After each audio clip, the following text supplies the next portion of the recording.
Chapter 8. I watched her fade away, watched her die.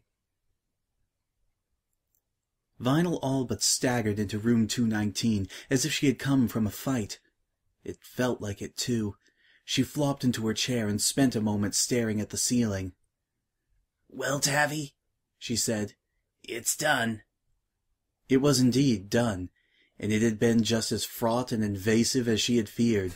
Reporters, in her experience, were often like sharks in shallow water, latching onto exposed limbs of ponies who weren't paying enough attention. There were some decent journalists out there, but they were rare and, unfortunately, didn't last long if they didn't sharpen their own ruthlessness against that of their competition. Those at the press conference had all been sharp-toothed, and Vinyl had sat before them with a sense that she was about to cut herself and give them fresh blood to chase. Indigo had played up the notion that the conference was to confirm she was taking a sabbatical, a reason behind her desire to stay at Octavia's side.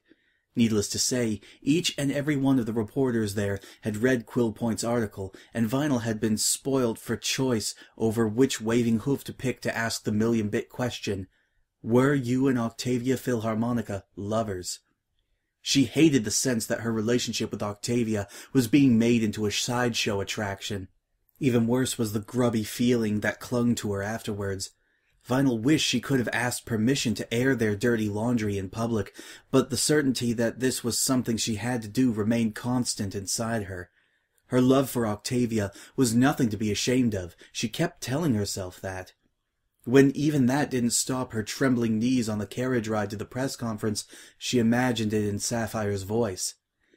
"If you love her, you love her. Ain't no pony should tell you that's wrong. Too much crap in the world as it is to stamp out even a little bit of love." If Vinyl had to sacrifice the only pony she had ever loved just to get ahead in the music industry, then maybe she was in the wrong career. Telling herself this, however, was different than feeling it. She had been wedded to her career for so long. It formed so much of who she was. If she didn't have her career, who was she? DJ Pone 3 wasn't Vinyl Scratch, but was Vinyl Scratch just DJ Pone 3 without the stage lights? Taking this risk created a knot of dread in her gut that would not go away no matter how much she told herself she was doing the right thing. It had gone on too long. Music was her core. Being a music artist was her. It was the only job she had ever had. Everything she did revolved around it. She had organized things that way 4 years ago, and now the claws were sunk deep. She had wanted it that way. She had. She should have done things differently. She should have admitted to their relationship 4 years ago. She should have realized what she was doing to Octavia. She hadn't. She had chosen her career back then, and now she had to deal with the consequences of that decision. It felt like a choice between one misery and another, which the press conference had done nothing to dispel. "Now I guess I just have to wait for all my sponsors to cancel their contracts," Vinyl said, tilting her head towards the bed. Octavia, of course, did not reply. "Maybe it won't be so bad. Maybe Indigo is just blowing smoke. He doesn't know everything." Except the inner workings of the music business. Except exactly what it took to get her to the top, and how steep the fall back down was. Vinyl groaned and covered her face with her hooves. "I wish I could talk to you about this, Tavi," she whispered. "Properly talk to you. I need some pony removed from the situation, but who has my best interest at heart? 1 or 2 of those journalists said it was touching that I wanted to stay with you while you were like this, but the rest were just interested in getting a soundbite of me saying I'm gay and I've been hiding it all these years. I'm not sure which would sell the most magazines, me being gay or me being dishonest about it. Indigo says that the sponsors will hate the sexuality thing most, and the fans will hate the dishonesty. I can't please any pony no matter what I try. But if I say nothing, I'm just making myself miserable." She slid in her seat, wondering when life had got so complicated. Her eyes started to close, dragged down by a combination of mental and emotional fatigue. She had been living on her nerves for days in the run-up to the press conference. Additionally, leaving the hospital for the first time in 2 months had been more daunting than she had expected. Just breathing air that didn't smell vaguely of antiseptic had been odd. The world outside was the same as it had been, but She stepped cautiously, as if there were hidden bear traps all around the parking lot, where her stretch carriage with the tinted windows waited. Vinyl wasn't aware of falling asleep. She was, however, acutely aware of being woken up. Being shaken roughly by some pony so you fall out of your chair tends to have an adverse reaction. In her case, flailing limbs and rampant cursing. What the? Her stream of expletives halted abruptly when she saw who had shaken her. Quaver? What, Quaver said without preamble, did you think you were doing? Huh? Vinyl blinked, trying to orient herself. She was on the floor. Her butt hurt from falling on the floor. Quaver had put her on the floor. Why wasn't she punching him already? Wait, I mean, huh? Declaring to the whole world that you were Octavia's secret lover. Click, click, click, boom. Everything fell back into place like some nightmarish jigsaw in her head. How the hey did you know already? Come off it, Scratch, Quaver scoffed. It's all over the radio. It is? What time was it? That had to be some kind of speed record. Oh. And of course, Quaver had rushed right on over here to tackle her about it. He didn't seem to have brought Katavina or Coda as backup, so he must have been in a real hurry. Vinyl shrugged, feigning nonchalance. Well, it's not like you didn't already know Tavi swings that way. Quaver's eyes burned. Vinyl took a moment to get a better look at him and noted that his mane wasn't quite as coiffed as usual. The dark brown sweep had several locks running in the wrong direction, as if he were a dam and they were leaks springing out through cracks in the brickwork. Vinyl had always thought Quaver seemed to be made of stone, which gave extra weight to a situation whenever he finally did lose his temper. Now the lines around his eyes were tight, with scrunched-up fury, and his mouth was a hard, grim line. The quartet had visited a lot over the last 2 months, enough that Vinyl felt increasingly wrong about bad-mouthing them to the nurses. She had settled for avoiding them whenever they were around. It was practically the one time she left Octavia's side voluntarily, sneaking back to be with her once they were gone, sneering dully at the gifts they had always brought. The small room was littered with tiny mementos of a life they had shared with Octavia that Vinyl had no clue about, even as her curiosity about it grew. What was the significance of the spring-dried lavender Coda had left on the windowsill? Where had the picture of a smiling Katavina and Octavia propped on the bedside cabinet been taken? Vinyl had recognized the one of the whole quartet taken at the Grand Galloping Gala, posing with the other musicians of the evening. Plus one pink pony at the front she also recognized from her own gig in Ponyville, then again at the royal wedding. Vinyl remembered that mare introducing herself as Pinkie Pie and whooping next to her as she laid down some wicked tracks for Princess Cadence and Shining Armor's first dance. Pinkie Pie had been energetic, enthusiastic, and an all-around party animal the whole evening. Vinyl's interactions with Quaver had been limited to curt nods in the corridors ever since that first awful meeting. He had not wanted to speak to her, and, despite her curiosity, Vinyl had not wanted to speak to him either. She figured she would get the same effect by sticking scorpions on her head and letting them sting her ears and eyes. She wasn't wrong. Quaver was now incandescent with fury.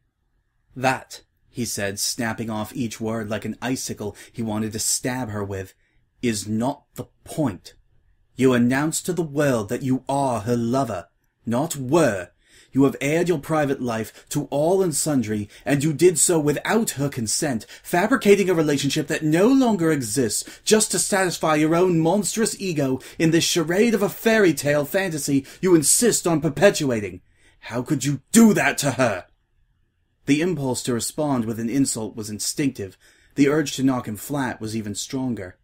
Vinyl had to hold herself back. She stared at him, at his flaring nostrils, blazing eyes, and a posture wound tight as a spring. Outrage was written in every fibre and every hair. To say he was angry at what she had done would be an understatement. Yet his anger came from a sincere place. He wasn't mad for himself, he was mad for Octavia. He cared enough about her to defend her when she could not defend herself, and much as it galled Vinyl to admit it, she couldn't fault him for that. She could be as maddened as a bulldog chewing a wasp, but she couldn't fault him for wanting to protect his colleague and friend. Yeah, Tavi's his friend too, isn't she? "Are you done?" Vinyl asked calmly, far more calmly than she actually was. Quaver had an uncanny knack of making her want to break things just by being in the same room. Excuse me? Am I allowed to talk now? I mean, without you interrupting. You brazen little... If you're going to start using cuss words, at least make them count. None of that blasted or golly gee whiz baloney. Quaver frizzled with temper, but nodded at her to speak. All right. I'll do you the courtesy of trying to explain yourself, though I warn you now, I doubt you can say anything that will make what you have done tolerable. Vinyl gathered herself. All the reasonable arguments she had practiced surged to the fore of her mind, but what came out was simply, I had to.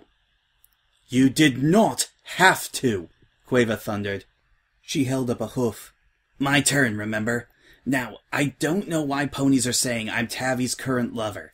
I made it real clear that our relationship ended 4 years ago. What I was trying to do was explain why I'm doing what I'm doing now. Her eyes shifted to Octavia's face.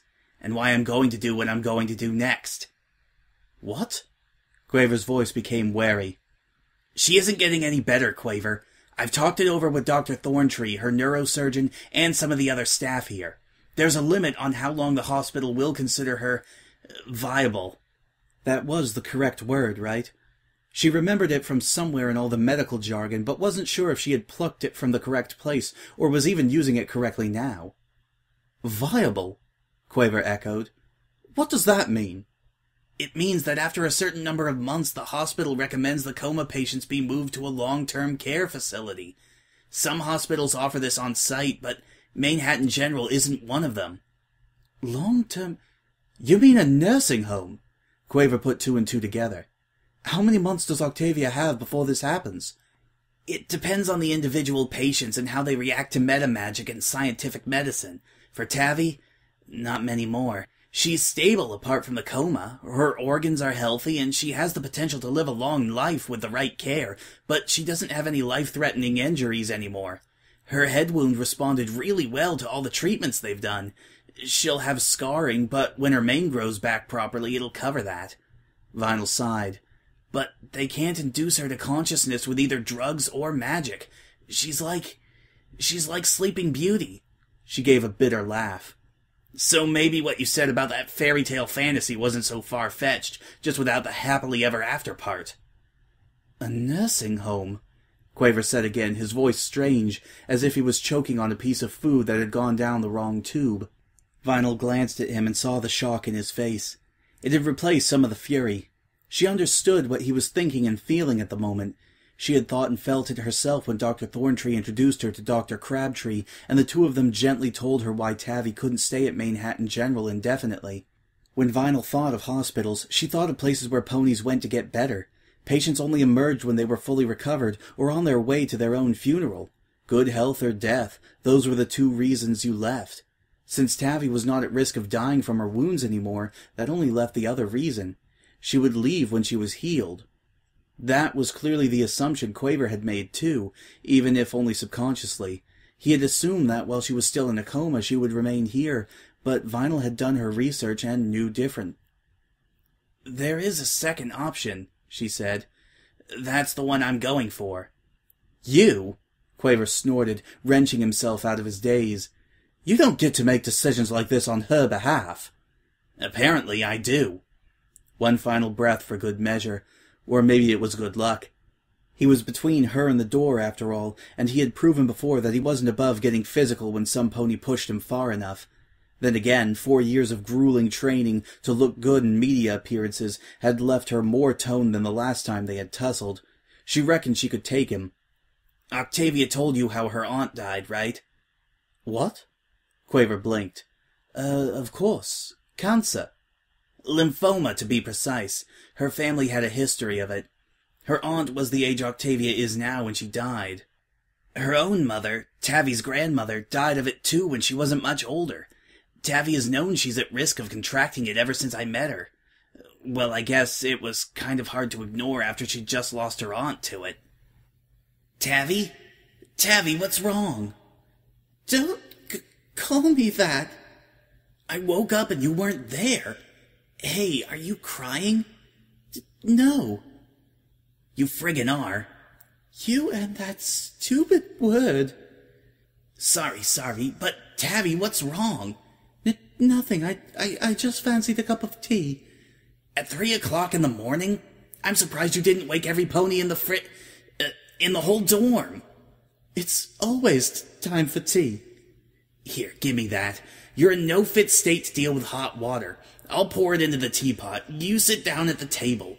Now don't try to hold the kettle away from me. I can be trusted to make tea since you spent so much time teaching me the proper way. Thank you. It's fine. You're not. You look terrible. I had a bad dream. One of the bad dreams. You know the ones. Yeah, I know 'em. It was so real. I woke up and it was like I was a filly again, and it had only just happened. It was so real. Oh, Tavi. No, don't hug me. I'm being terribly silly. It was years ago. I should be past all that by now. Not if it ain't time for you to be past it. Ain't? Sorry, isn't. Better. I suppose it was worse because I haven't had one of those dreams for a while. Should I ask which one it was this time? Aunt Melodia. She was... You don't have to tell me, love. Not if it hurts. No, I want to. Then maybe I won't keep going around in my head so much. It feels like my brain is about to explode. It was the morning I found her. Everything clear as crystal. I got up, realized I was late for school because no pony had woken me, and went into a room in case her alarm clock hadn't gone off. Part of me knew something was wrong the moment I opened my eyes. She used to get up with the dawn so she could rehearse downstairs in the practice room until it was time to wake me.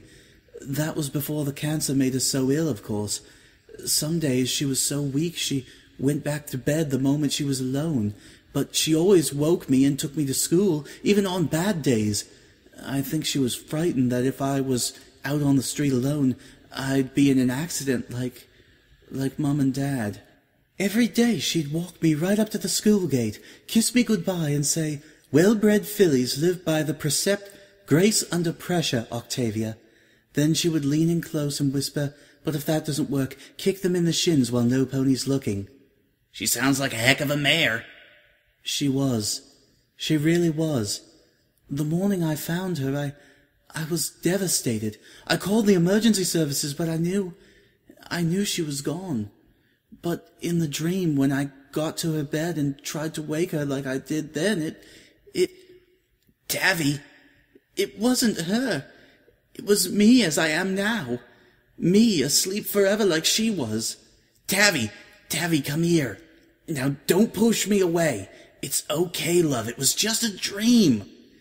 Partly, but part of it was real. I lived it, Vinyl. I lived through it. I watched her fade away. I watched her die. It was horrid, just horrid. During her treatment, I could see her bones sticking out.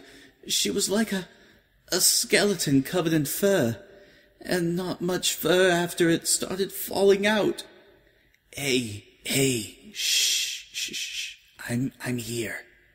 The worse she got, the more mornings I'd wake up and worry that would be the day I lost her. She was all I had after Mum and Dad. And I was watching her die right in front of me. I don't know which was worse. Not getting to say goodbye to them or getting to say goodbye to her a little bit more every day. She pretended she was fine, and that nothing was wrong when it was so obvious she was ill.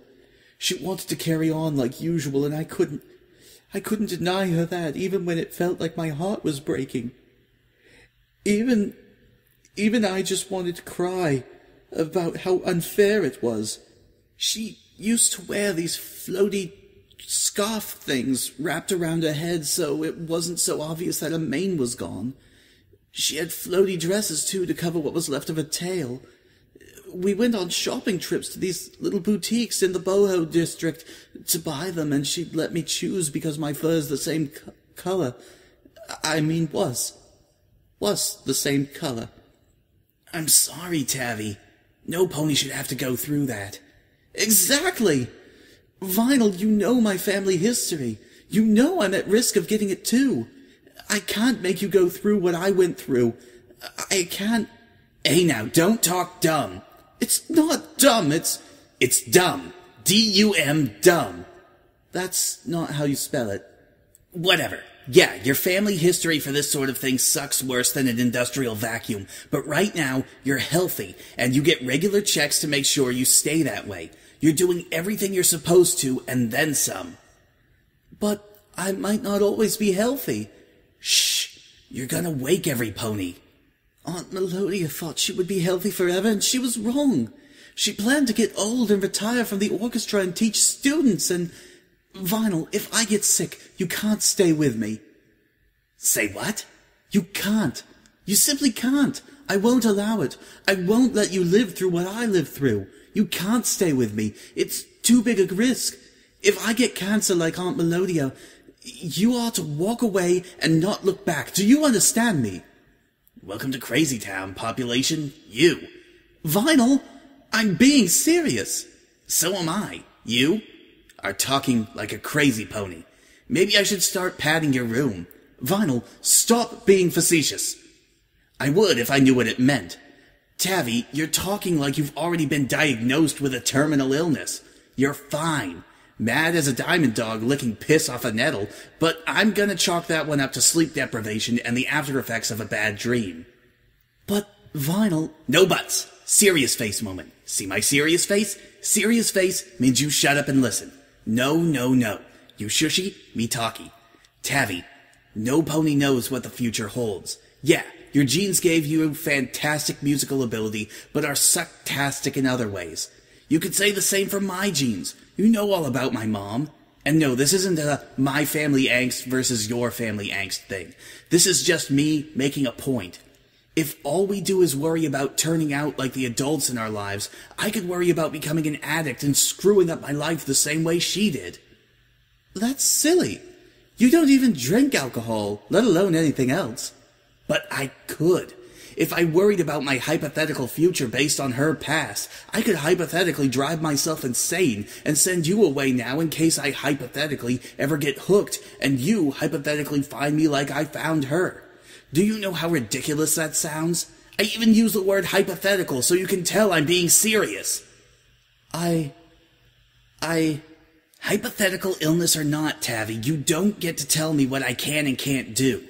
You don't get to send me away if you ever do get sick. You don't get to be alone if you're scared of the future and need some pony to hold you and let you cry on them like you're doing right now. Your aunt didn't have any pony like me in her life. You do. Do you honestly think I would walk away if you were sick like that? Do you?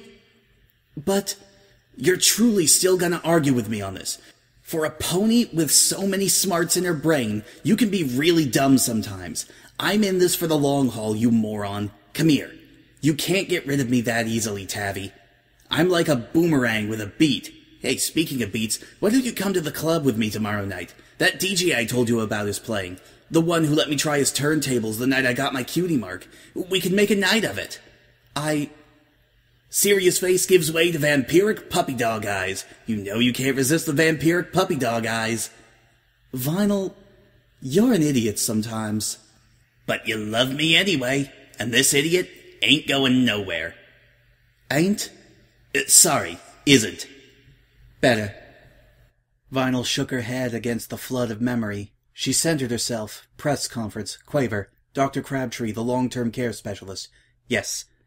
My point is, Tavi worried about getting cancer someday, so she made a living will in case she ever wasn't able to make decisions for herself because of medical problems.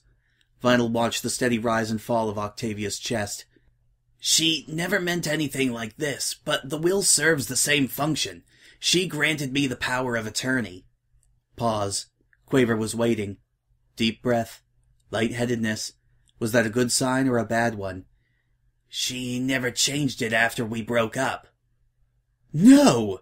Quaver exclaimed. Yes, Vinyl said, calm surrounding the word like iron. I spoke to her lawyer and he confirmed it. She told him that we weren't together anymore and he asked her point blank whether she wanted it changed. She said no. The will is legal and binding. While Octavia is in a coma, I have ultimate decision-making control over her finances, her estate, her placement, plus everything else. She would never... She couldn't... Quaver sputtered. She did, Quaver, Vinyl said quietly. It shocked me, too. That's why I've been able to stay with her for so long, and why the doctors have been telling me things about her condition that some pony who isn't a spouse or a blood relation should be told. It's why I have more rights than an ex should in a situation like this. She left me to look after things, to look after her, if she ever couldn't do it herself. She trusted me to take care of her. The act had not been accidental. Octavia's lawyer had told Vinyl in no uncertain terms that he had actually advised Octavia to let him rewrite her will to grant some pony else power of attorney. Octavia had refused. It was the ultimate gesture of trust that Vinyl had ever known, and of love. After everything Vinyl had done, all the hurt and broken promises, Octavia had still trusted her with her life. Literally. Vinyl drew in a shuddering breath. She had known this information for a while, but it still shocked her to her core that Octavia would trust her this much after all that had happened between them. So, this is my decision, and I don't want to hear any friggin' belly-aching from you about it, she announced. When her time here is up, Tavi is going to come and live with me. I'm having my home outfitted to be able to properly care for her, and, well, you already heard that I'm taking time off from my career. I'm going to be her carer. You can't! Why not? I can afford it, and I want to do it. The alternative is to put her in a nursing home with ponies she doesn't even know. They may be trained professionals, and really nice and yada yada yada, but they won't know her. They won't know who she really is. They'll just see her as she is now, a mare in a coma. But you can't... Do you know how to change a colonoscopy bag, Quaver? What? How about a catheter? Can you insert a nutrient IV without air bubbles? Do you know how to change the sheets of a bed of an unresponsive pony in it after they've soiled themselves? Or prevent pressure ulcers? Or deep vein thrombosis? Because I do. I've been learning how. I'm fully aware of what I mean when I say I'm going to be Tavi's carer. It's not some spontaneous statement for the media to chop up and make into sound bites. You may think I've been living out some fairy tale fantasy, sitting by Tavi's bedside, like some prince who has come to kiss the sleeping princess, but you're wrong. I've been learning all the gory details of how to care for her as she is now, and let me tell you, there is nothing fantastical or fairy tale about it. It's dirty and humiliating and full of stuff no pony likes to think about, but I've been doing it. Do you know why? Because I love her. And love isn't always pretty. It's full of ugliness and hard edges and landmines you never expect that rip pieces off you and leave great big holes where they used to be. But you keep going anyway because that's love. You have to take the bad with the good. You can't say you love someone and then ditch them when they're inconvenient. I said 4 years ago that I still love Tavi. You heard me, remember? I was an idiot back then. Maybe I'm still an idiot now, but I do love her. That never changed, even if you'd rather it wasn't true. So you may think I'm bad for her, Quaver, or that she's better than me and deserves some pony better too. You'd probably be right. Tavi deserves some pony way, way better than me. But do you know what else? None of that matters. None of it. Right now, I may not be the pony you want, or that she would want if she could say so, but I'm the pony she needs, and I'm going to make that trust count. Vinyl was breathing hard by the end of her tirade. Strained quiet fell over the small room. The beeping of Octavia's heart monitor was like the knell of a church bell calling ponies to a funeral. Eventually, Quaver spoke. "Are you done?" Vinyl almost laughed at hearing her own words thrown back at her. "Yeah, I'm done talking." "Good. Now it's my turn to speak, and your turn to be quiet." Quaver looked at her for a moment. He really looked at her, as if he were seeing her for the first time. Vinyl tilted her chin at him defiantly, but he didn't react. He just blinked at her. He sure did have long lashes for a stallion. Did he use a curler on them or something? "I'm of the notion that a leopard doesn't change its spot." "You, He raised one imperious hoof. "My turn, remember? So shut your bloody pie hole for once, Scratch." The unexpected coarse language rendered Vinyl momentarily speechless. Quaver made full use of that moment. I spent 4 years watching Octavia pretend to get over you.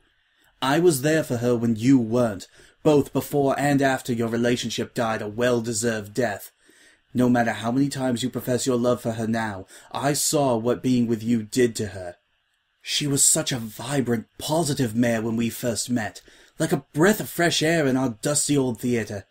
She brought a spark of life to our quartet that hadn't been there previously. We were in a rut. Music had started to become an unpleasant routine for us.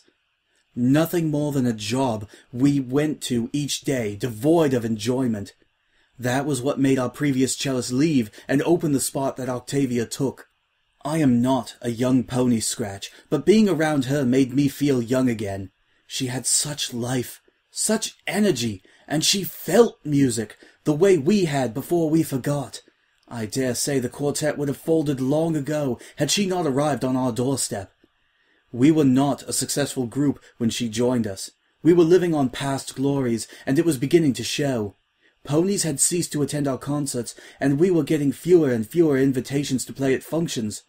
Only 1 pony auditioned for the cellist chair. 1.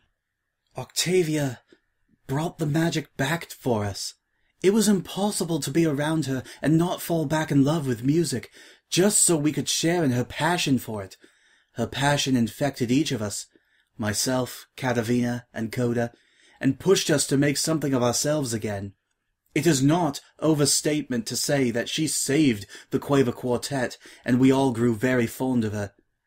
So when it became clear how miserable she was, how miserable the problems in your relationship were making her, we naturally all became very defensive. Yet we said nothing, because she professed to love you too, and her eyes, when she said that, were just as full of... He coughed and averted his gaze, but the slip did not go unnoticed. For a moment the silence of the room seemed overwhelming. Even the beeping was stifled under the terrible weight of Quaver's unintended meaning. She faded right before our eyes. She played, but the passion that had brought us back to life started to wane in her music. Despite her technical prowess, it was easy for a fellow musician to tell. The birthday before she ended things with you, she spent practically the whole day staring at the door or out the window. She was distracted. She made beginner's mistakes and berated herself so harshly that we were all shocked. She had reached her breaking point. When she arrived the next day for rehearsal, after she had seen you and ended things, she was a broken pony. As much as being with you made her miserable, Scratch, not being with you hurt her more. Vinyl's breath caught in her throat.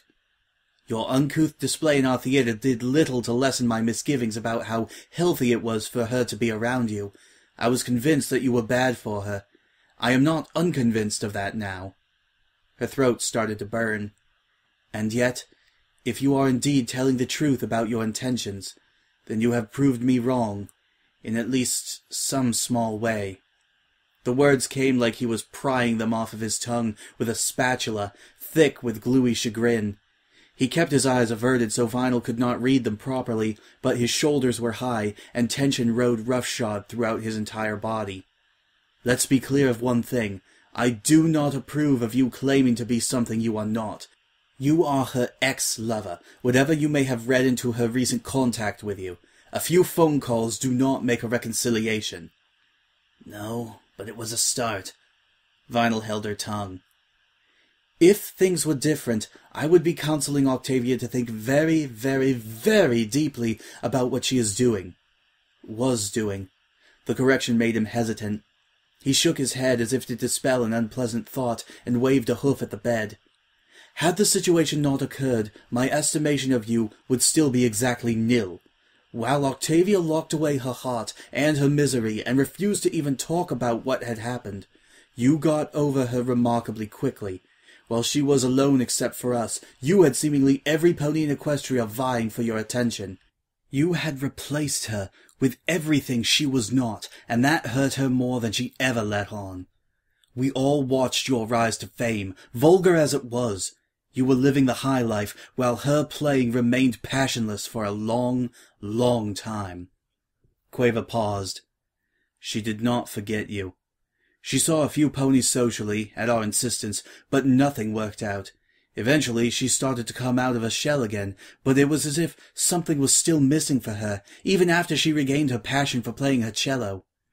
Octavia did not refer to you by name, but a pony with a passion for classical music does not squirrel away dubstep records unless there is a reason. You pompous cretin. The willpower it took for Vinyl to stay silent was incredible. Tavi had collected her music? Albums or singles? Did it even matter? She had collected them even though it was Vinyl's addiction to her music that had caused a lot of problems between them. A lot of problems, but not all of them, Vinyl acknowledged with a self-awareness that almost scared her. Her selfishness had always been a part of her, right from when she pulled pranks to get attention as a foal. Sometimes she could control it, sometimes she couldn't. Getting obsessed with her career, especially the wonderful elation and congratulations it brought her from other ponies, was just the next step on a path she had been walking for a long time without realizing it. Even losing Octavia had not been enough to make her fully aware of what she was doing. She had mourned the end of their relationship and never really gotten over her mistakes, but it had not stopped her from making more, by doing what she had always done, throwing herself into a new obsession so unreservedly that it blotted out everything else. She had lived her life moving from one obsession to another. Pranks and playing the class clown at school, studying to get into the academy, and then to come off top of her classes while she was there, dubstep and her fledgling career as a DJ, even Octavia herself. For a time, Octavia had dominated Vinyl's every waking thought, and the euphoria of their romance had been intoxicating. It had knocked her studying power, taking the shine from her previous obsession, and sent her right to the bottom of her classes at the academy as a result. Yet, as soon as that initial buzz wore off, and she was faced with the humdrum life of the real world, and the tribulations of maintaining a relationship instead of just romance, Vinyl had moved on to the next thing that made her feel enthralled and engaged. She had not been aware that she was doing it, but faced with the time and inclination to look over her past actions during her vigil at Octavia's bedside, Vinyl was finally forced to recognize this deep-rooted character flaw. She remembered further back to a pale pony with a needle in her foreleg, a damp kiss goodbye, and a message delivered by a headmaster who really didn't want to. Addiction was more complex than any pony realized. You could get addicted to life and its many wonders as easily as drugs, drink, or other illicit substances. Vinyl had never been very good at maintaining a balance between her obsessions and her responsibilities. She was an all-or-nothing pony living on the edge, always chasing the next good feeling. Now she had been presented with this opportunity to make up for something she had done in her quest for the next good feeling, and she wasn't about to waste it. Life was generous when dealing out bad luck, but it wasn't too hot on second chances. Quaver was still talking, she realized. She missed the first few words, but heard enough to get the gist. Only met you a few times, Scratch, none of which were enough to convince me that you were a pony of any worth. You struck me as a selfish, self-absorbed mare with little regard for the feelings of those around you, as long as you were happy. Damn, he hit the nail right on the friggin' head. Vinyl winced, which seemed to please him, at least until he said what he had to say next. But if you are sincere in this venture, and you are willing to set aside your own desires to care for Octavia, even though there is no gain in it for you, at the risk of a great deal of heartache, well then I suppose I may have misjudged you. Comebacks flew into Vinyl's mind. There, that wasn't so hard to admit. Oh, I didn't know you cared. See, I told you so. Instead, all she said was, "Thank you, Quaver." "Don't thank me," he snapped. "If you abuse your power of attorney in any way, if you neglect her for even 1 single second, I will do everything possible to wrest that power from you." Wrest? Is that even a word? Be serious, Scratch! I am, and it's Vinyl. I'm going to continue doing songwriting for other artists while I'm on sabbatical, Quaver, but as Vinyl Scratch, not DJ Pone 3. So get used to using my name, okay? You what? A friend gave me the idea. If I gave up everything to do with music, I'll end up resenting Tavi, and I don't want that to happen. Writing fits in with the life I'm going to be living from now on. I can do some composing around caring for her, keep my hoof in, and stop myself doing something dumb if I get bored or start thinking I can't handle it. Tavi's not the only one with a passion for music, Quaver. You may not like my sounds, but they're my passion as much as classical is yours. She swallowed. And hers. Tabby's the one who taught me how to play music and got me started. Without her, I wouldn't love music the way I do. Her passion inspired me as much as it did you. I owe her for that, if nothing else. Quaver stared for a long moment. Finally, he turned away from her and reached the door in a few quick strides. Once there, he paused, glaring over his shoulder. Don't make me regret this. Don't make her regret this. I won't, Vinyl replied earnestly. The bizarre thing is, I might actually believe you. Quaver gave a short, mirthless laugh. Goodbye, Vinyl. Before she could respond, he was gone. To be continued.